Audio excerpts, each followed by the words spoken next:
Good morning guys. So after namin mamalengke kanina ni Uno, ay nagluto na kami ng munggo kasi malapit na rin magtanghalian. So tinuruan ko na rin siya kung paano hugasan yung munggo at ayaw pa nga niya iikot yung kamay niya, kaya sabi ko iikot mo yan para malinis natin yung munggo. Tapos patayin muna yung tubig at saka itatapon yung tubig na yun. Mga 3 beses pala namin ito ginawa. So, para mas malinis mabuti yung munggo. So, yan sabi ko, buksan mo ulit tapos linisin mo ulit yung munggo. So, ayan siya. Isang camera lang yung gamit namin. So, manually ko siyang pinapakita si Uno. At ito pa nga, akala niya kasi maghuhugas ng kamay kaya nagkumuha ng sabon. Sabi ko, hindi tayo maghuhugas ng kamay, munggong huhugasan natin.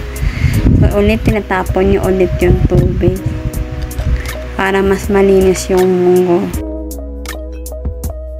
After na nga namin hugasan at ilalagay na sa kalan, akala niya ibubuhos dun sa isa pang nakalagay dun sa kalan. Sabi ko, hindi pa, kukuloan na natin at magigisa ka na rin.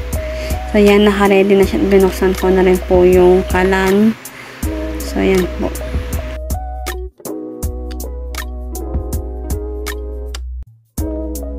Inaayos ko na rin po yung camera kasi medyo nakataas.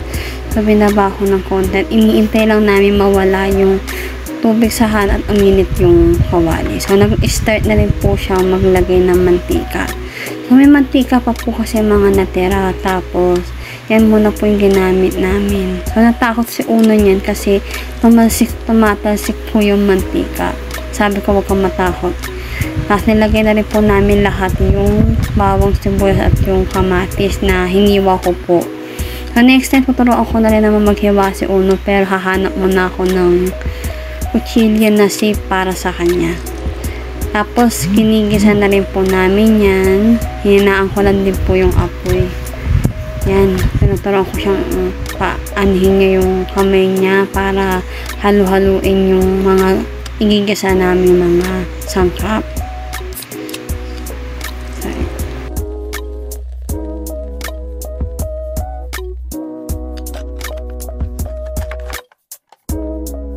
So, yan po. Habang ginigisa at iniinit na po yung mga unang sangkap, ilalagay na rin po pala namin yung baboy. Yung baboy po na yan, pinakulaan po ni Papa yung bago siya umalis. So, luto na po siya. So, igigisa lang ulit namin siya kasama na po ng mga bawang, sibuyas at kamatis. So, medyo natatakot po si Uno kasi nakailang talsik na rin po ng mantika yung kamay niya. Kaya nagpapa-assist pa po siya sa akin.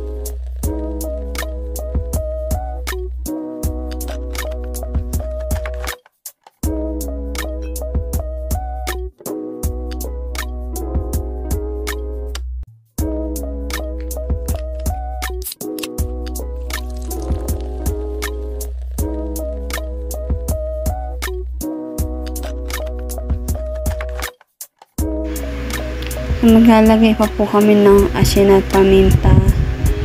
At after nyan haluin, hintayin na lang po namin siyang maluto kasi hindi pa po luto yung munggo. So, pag naluto na yung munggo, saka namin na sila pag-hahaluin.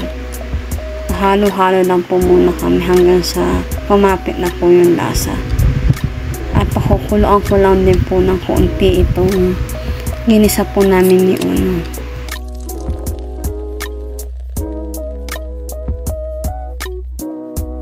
Habang nag-iintay po kami dun sa munggo na maluto, pati yung ginisa namin, tinuruan ko na rin po itong si Uno magtanggal ng gulay. Ito pong dahon ng ampalaya. So, sabi ko, tanggalin niya na. So, pagka po nakita nyo, medyo darug-darug na po yung dahon kasi napipisil niya po yung mismong dahon doon sa mismong tangkay. Sabi ko, tanggalin niya rin mismo yung tangkay nung kinakapitan ng dahon. Tinanggal ko rin po pala itong mga goma para mas madali niya po matanggal isa-isa yung mga dahon. Nakakatawa lang po kasi nag-i-enjoy po siya dito sa ginagawa niya. Wala kasi pong pasok ngayon dahil po meron po meeting sa school yung oras po ng pagpasok ni Uno, siyang meeting naman po ng mga faculty members. Sakto, ito po palang balita, pumutok daw po ata or nagkaroon po ng problem yung Taal. Kaya, medyo foggy po yung labas. Kaya, hindi rin po safe sa mga bata na manatili sa labas dahil baka malangkap po nila yung matapang or makapal na usok. Si Uno po kasi hindi po pwede sa kanya yung mga minimal na gawain, like tatambay lang kami sa bahay, kaya kailangan talaga palagi sila may activity. Sabi ko sa kanya, ay nakita mo yung ampalaya, akala niya kasama rin yung ampalaya na yung maliit, sabi ko hindi na yung kasama. So yan, sabi ko instead na sige magsulat-sulat ka, magluto na lang tayo kasi minsan tinatamad na rin po siya magsulat. So sabi ko sige, gawain bahay na naman yung gawin natin para mas malibang ka. Yung mga nakarang araw naman kasi nakapagluto si Uno ng champorado, hindi na ho namin na video kasi gawa ng hindi po maganda yung ilaw dun sa may kusina, kaya sabi namin sige gawa pa rin tayo kahit walang video. Dahil naman palagi kailangan binibidyo. Natutuwa lang po kami kasi pagbago yung recipe, ang sarap lang i-share. Actually, recipe po ito na kay Uno ha, bagong gagawin ni Unong task. So, gusto namin siyang video din para lang din makita ng mama niya na nasa Singapore yung mga ginagawa niya. Kaso isang araw naman, dahil ang hilig-hilig po ni Uno sa tuna, meron po kasi yung saba na delata. So, sabi namin gawin natin pasta para meron naman tayong merienda ng isang araw. So, yun po. Yun naman po yung kanyang niluto.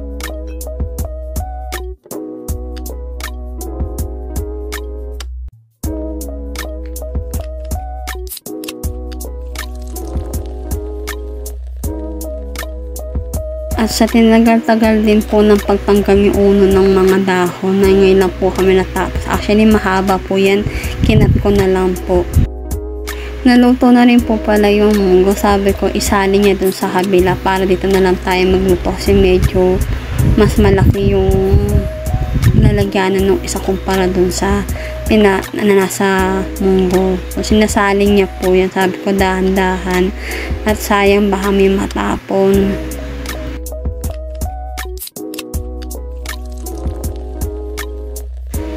Yan. Sabi ko, wait lang pala. Kailangan ko palang kunin yung iba kasi nagmumunggo po si mama. Nilalagyan niya po ng gatas. Kaya nagsalim muna ako para makapag-tira po. Yun. Hinawakan pa pala niya yung kaldero. Kala niya siguro hindi mainit. So, iniintay niya po ako niyan kasi sinasaling ko pa po yung ibang munggo tapos binuhos ko na po yung natitira.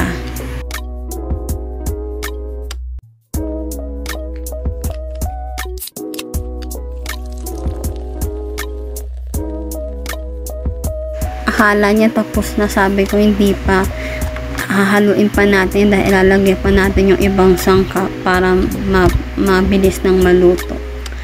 So yan, halo-haluin lang po muna namin kasi nasa ilalim po yung mga sangkap.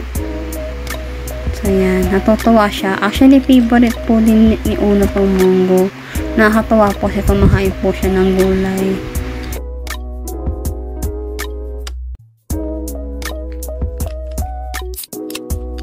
Nilagay na rin po namin tong mga chicharon. Akala niya po kasi tatalsik. Natatakot po siya. Sabi ko hindi yan tatalsik kasi okay naman na.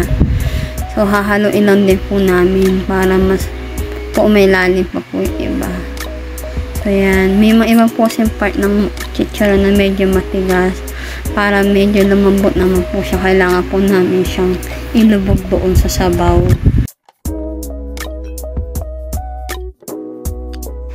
Nahugasan ko na rin po itong mga gulay na pinagtatanggal ni Uno. Tapos nilalagay na rin po namin ngayon dito. Tapos hintay lang po namin siyang kumulo. Pwede na pong kainin.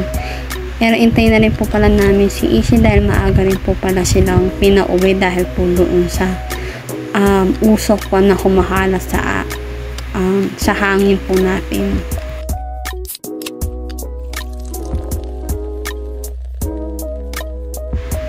haluin lang namin or iluwag lang namin yung ibang part para hindi masyadong tumapon. So, tatakpan na rin po namin yan yung uno para mas mabilis pong kumulo.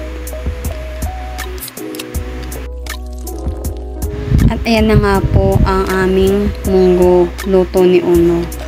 Kumain na rin po pala yung nagluto. Nauna po siya sa amin kasi sobrang na po siyang napagod. Sabi ko siya na magsandok ng kanin niya. Sabi ko, sige, maglagay ka pa. Kulang pa yan.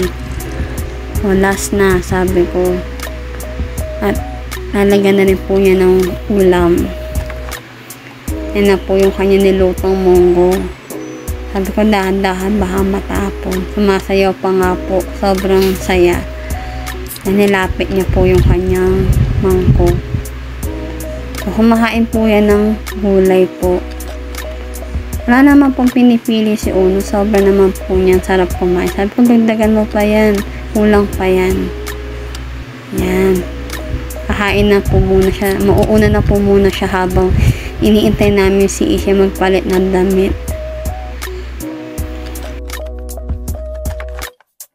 So, yun lang po guys. Salamat po sa panonood.